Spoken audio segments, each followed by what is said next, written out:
Remember, we have to check all areas in our dry belt that we have so nice inner part, and then also this outer part, it must be also plain like in that one.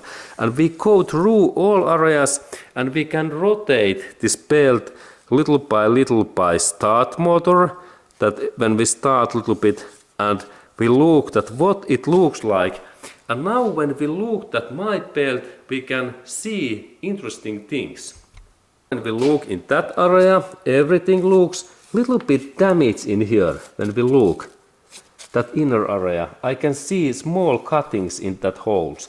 That means that now this my belt, it is little bit bad, and then we can look the issue area.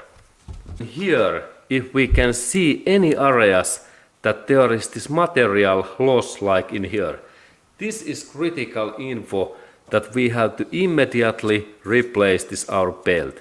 And also, if we can see those small cuttings in that like back area, when we look that closer, it is bad sign. And let's go to look these areas closer. Okay, and now when we look that area, I have pencil in here, this green pencil. This is really bad cut. There has been happened something that in this area maybe some bolt or nut has been dropped in here or some tools, and this area there is really material loss, and this is really critical defect in dry belt, and that's we need to replace that dry belt immediately. And then when we look in that back area, we can see there are small cut holes in this belt when this is like curve position in here, that area. And this means that when the sharp point, what now I am touching, we can see that there is starting damage, and if we can see that kind of defects in this outer line, really these small cut holes in here in this outer line, then we need to replace this dry belt. It tells that our dry belt is in lifetime end part.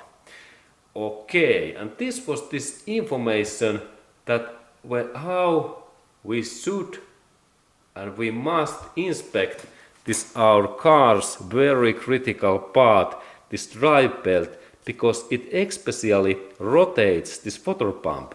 But then we can also check that what those other things this dry belt rotates.